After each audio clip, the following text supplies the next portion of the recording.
तत्सम पाठशाला में एसवी शास्त्री आप सभी का स्वागत करते हैं। आज मैं आपके समक्ष बहुत ही इंपॉर्टेंट चैप्टर लेकर के आया हूं और वह है अन्वय। अन्वय में आपको कोई परेशानी नहीं होगी, ऐसा जब आप ध्यान से मेरी बातों को सुनेंगे। आपको मात्र थोड़ी सी पुनरावृत्ति में हम अन्वय आप ऐसा समझेंगे कि कंप्लीट हो गया। चलिए, अन्वय का पहले हम लोग परिभाषा या अर्थ समझ लें। अन्वय का मतलब होता है कि कर्ता कर्म क्रिया को सुव्यवस्थित रूप में प्रयुक्त करना ही अन्वय है। और श्लोक में तो कर्ता कर्म क्रिया सुव्यवस्थित होती नहीं है, कर्ता कहीं और, क्रिया कहीं और, कर्म कहीं और। तो इसके दो तरीके हैं। इसको मान लीजिए अन्वय आपको करना है तो दो तरीके हैं, या तो पूर्ण रूप से अर्थ जानेंगे, कर्ता कर्म क्रिया का प्रयोग जानेंगे, नहीं तो एक तरीका मैं बताऊंगा, उस पर आपको अमल करना है। एकदम कॉन्सेंट्रेट होकर मेरी बातों को सुनिए। पहला चीज देखिए, श्लोक का अर्थ हम बताएंगे, अर्थ के आधार पर भी बताएंगे और उस तरीके से भी बताएंगे। एक चीज पहले जान लीजिए कि श्लोक में, किसी भी श्लोक में 4 चरण होते हैं। 4 चरण होते हैं और 4 चरण के चारों शब्द निकाल करके प्रयुक्त करने के लिए आपको दिया जाता है। तो आप अन्वय करते समय एक बार रफ जरूर करें, ठीक है? अंदाजे पर नहीं करना है, रफ करेंगे तो आपको क्लियर होगा। पहले एक हम आपको समझा दे रहे हैं, तब समझ में आएगा। विद्वांस एव लोके अस्मिन् चक्षुष्मन्तः प्रकीर्तितः अन्येषां वदने जे तु चक्षु नामनि मते। अब अर्थ, पहले अर्थ के आधार पर आपको बता रहे हैं। लोके अस्मिन्, इस श्लोक में विद्वान ही चक्षुष्मन्तः नेत्रवान कहे गए हैं, यानी जो विद्वान है इस संसार में वही नेत्रवान है। अन्य साम वदने जे तू, और अन्य लोगों के वदन पर, यानी मुख पर। वदन मतलब शरीर और वदन मतलब मुख, ध्यान रखिएगा। दूसरों के मुख पर तो मात्र नाम मात्र के ही नयन होते हैं, ठीक है? अब देखिए, ये अर्थ हो गया। अब देखिए, इसमें 4 चरण आपको बता दे रहे हैं। विद्वांस एवं लोके अस्मिन् पहला चरण, चक्षुष्मन्तः प्रकीर्तितः दूसरा चरण, अन्य साम वदने जे तू तीसरा चरण, चक्षु नामनि मते चौथा चरण। तो हर एक श्लोक में आपको 4 चरण होते हैं। देखिए, भरने का तरीका, आपको अर्थ आप समझ रहे हैं तो भर ही लेंगे। अगर कहीं परेशानी हो रही है तो उस तरीके से भी जानेंगे। अब देखिए, अस्मिन् लोके, अब पहले चरण का आप देखिए शब्द निकाल लीजिए, आप कहीं नोट कर लीजिए। और देखिए भरने में कितनी आसानी है। पहले चरण में क्या है? तो विद्वांस। तो अस्मिन लोके, पहले चरण, अस्मिन तक पहला चरण है तो विद्वांस ही होगा। एव प्रकृतिता, तो चक्षुमंता ही होगा, दूसरे चरण का हो गया। अब तीसरा चरण में चाहिए जे तू अन्य साम, तो वदने तीसरा चरण का हो गया। ते चौथा चरण में चक्षु नामनी। क्या परेशानी है? अब इस तरीके से जानिएगा, कभी दिक्कत नहीं होगा, अर्थ जाने या न जाने। बात समझा गई? पहले जानिए कि एक श्लोक में 4 चरण होते हैं और 4 आपको भरना है। तो चारों शब्द को अलग नोट कर लिए कि पहला चरण का ये शब्द है, दूसरा चरण का ये शब्द है, तीसरा चरण का ये शब्द है, चौथा चरण का ये शब्द है। अलग निकाल लीजिएगा, कोई दिक्कत नहीं होगा। अगर आपको परेशानी हो रही है तो हमसे बात कीजिए, हम हैं आपके लिए तैयार, आपको समझाएंगे। हम एकदम ध्यान रखिए, एकदम समझाएंगे। अभी आप इस तरीके से या अर्थ के आधार पर जैसे समझिए, दोनों तरीका आपको हमने बता दिया। चलिए दूसरा श्लोक। आचारः प्रथमो धर्मः इत्येतद् विदुषां वचः तस्मात् रक्षेत सदाचारम प्राणेभ्योऽपि विशेषतः। आचरण मनुष्य का पहला धर्म है। इति एतत्, ऐसा विद्वानों का वाणी है। वचः यानी वाणी, विद्वानों की वाणी है। तस्मात् रक्षेत सदाचारम, इसलिए सदाचार की रक्षा करनी चाहिए। प्राणेभ्यो अपि विशेषतः, यानी प्राण से भी अधिक इसकी रक्षा विशेष रूप से करनी चाहिए, ठीक है? अब पहले चरण का देखिए क्या है। पहला चरण तो धर्म है, पहले चरण का शब्द। दूसरे चरण का है विदुषाम। अब एक तरीका ये भी है कि जो शब्द है आप पहले उसको अंडरलाइन कर लीजिए। जैसे मान लीजिए आचार, तो आचार को अंडरलाइन कर लिए।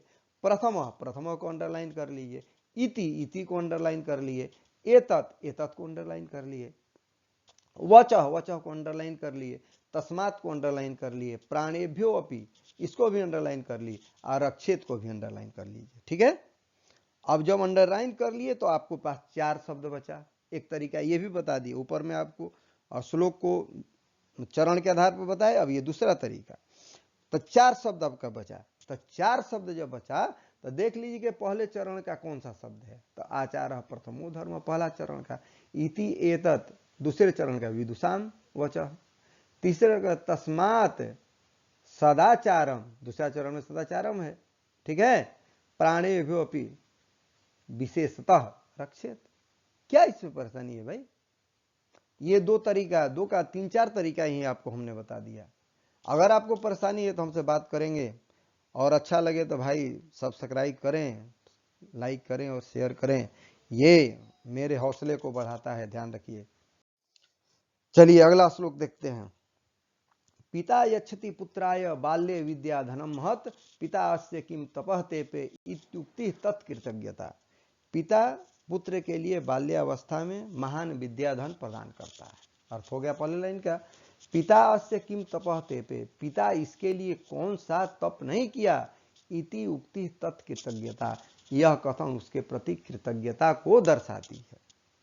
अब चरण में पहले बांट लीजिए, अब अंडरलाइन कर दीजिए। पिता को अंडरलाइन किए, बाल्य को अंडरलाइन किए, महत को, यच्छति को, यस्य को, किम को, तेपे को, इत्युक्ति को, कृतज्ञता को श्लोक में अंडरलाइन कर लीजिए। तो अब 4 शब्द बचा। 4 शब्द बचा ना भाई, अर्थ नहीं जानते हैं तो उस तरीके से अपनाइए। 4 शब्द बचा। तब पिता बाल्य, तब पहला चरण में क्या है, पुत्रा है। ठीक है, बाल्य महत, दूसरे चरण में विद्याधनम। ठीक है, अस्य तीसरे चरण में पिता, किम तपः तीसरे चरण का हो गया। अब इसमें कोई परेशानी नहीं है, हम लग रहा है कि अब मेरी बात को आप पूर्ण समझ गए। दूसरा श्लोक का देखते हैं। त्यक्त्वा धर्म प्रदाम वाचः परुषाम जो अभ्युदीरयेत, परित्यज्य फलम पक्वम भुंक्ते अपक्वम विमूढ़ि।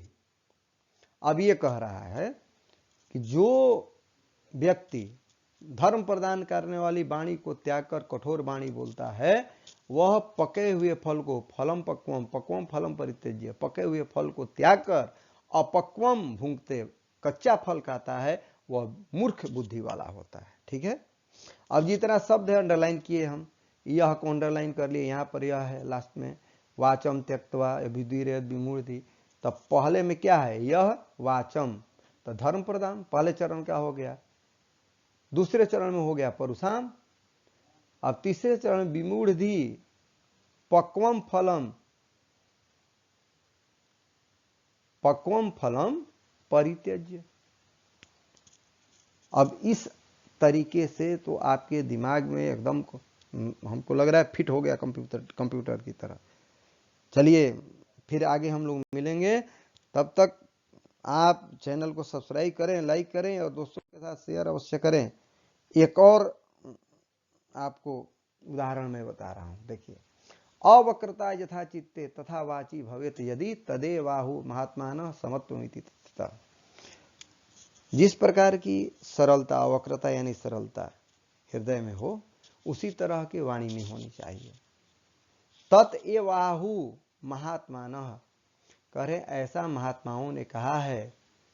क्या भाई, तो समत्वम इति तथ्यता, पूर्ण रूप से समता यही है, ऐसा महात्माओं ने कहा है। ठीक है, फिर अंडरलाइन कर लीजिए, यथा को अंडरलाइन कीजिए, चित्ते को अंडरलाइन कीजिए। तो पहले लाइन का क्या बचा, अवक्रता। तथा भवेत यदि, तो वाची, कहां परेशानी है, तदेव समत्वम, अब यहां पर समत्वम होगा, ध्यान रखना है। तदेव समत्वम तथ्यतः महात्मान इति आहु, महात्मा लोग ऐसा, आहु है तो महात्माना होगा। क्रिया को भी ध्यान रख लेना है उस समय, अगर चरण से नहीं समझ में आ रहा है तो क्रिया को ध्यान दे देना है। चलिए अगला, काकः कृष्ण पिकः कृष्ण को भेद पिक काकयो। कौवा काला होता है और कोयल भी काली होती है, लेकिन कोयल और कौवे में क्या भेद है, वसंत समय प्राप्त काकः काकः पिकः पिकः, वसंत के समय में पता चलता है कि कौवा कौवा है और कोयल कोयल है। चलिए फिर अंडरलाइन कर लीजिए, अब अंडरलाइन कर लीजिए और इसको आप प्रैक्टिस करें, जितना ही हम बताए हैं इतना ही प्रैक्टिस कीजिए, एकदम क्लियर है आपका। काकह तो कृष्ण हो गया, पिकह कृष्ण, अब पिक काकह हो कह वेद, दूसरे चरण का हो गया। तीसरा वसंत समय, तीसरा चरण। चौथा चरण काकह काकह, कोई परेशानी नहीं है। एक और उदाहरण देखते हैं। यत् प्रोक्तम येन केनापि तस्य तत्वार्थ निर्णय कर्तुम शक्यो भवेद्येन सह विवेक इति रीतः। कह रहे जो पहले कहा गया है किसी के द्वारा, उसका तत्वार्थ निर्णय क्या है? कर्तुम शक्यो भवेद्येन सह विवेक इति रीतः, जो करने में सक्षम है, उस तत्वार्थ निर्णय का ज्ञान करने में जो सक्षम है वही विवेक है। इति ही जोड़ी रीता, ऐसा कहा गया है। जेन तो पहला चरण का हो गया प्रोक्तम, यत केनापि बचा दूसरे चरण का, तस्य तत्वार्थ निर्णय। जेन कर्तुम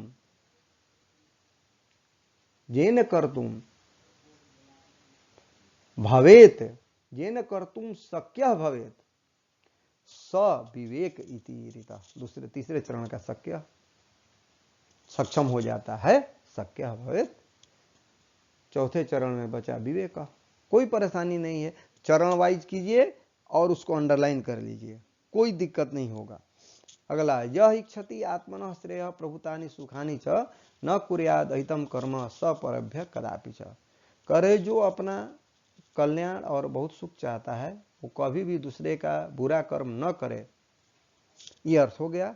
चरण क्या हुआ? यह इच्छति आत्मनः, पहला चरण, श्रेय प्रभुतानि सुखानि च दूसरा चरण, न कुर्यात अहितम कर्म तीसरा चरण, सपरेभ्य कदापि च। अब अंडरलाइन कर लीजिए, यह तो पहला चरण का हो गया आत्मनः, प्रभुतानि दूसरे चरण का सुखानि, सपरेभ्य अहितम तीसरे चरण का शब्द, परेभ्य न कुर्यात, सपरेभ्य अहितम कर्म कदापि न कुर्यात। क्लियर हो गया? आप अंडरलाइन करेंगे, चरण डिवाइड कर लेंगे और जो शेष शब्द बचेगा चरण के अनुसार उसमें डाल देंगे। चलिए आगे पुनः हम लोग मिलेंगे, तब तक के लिए धन्यवाद। Thank you.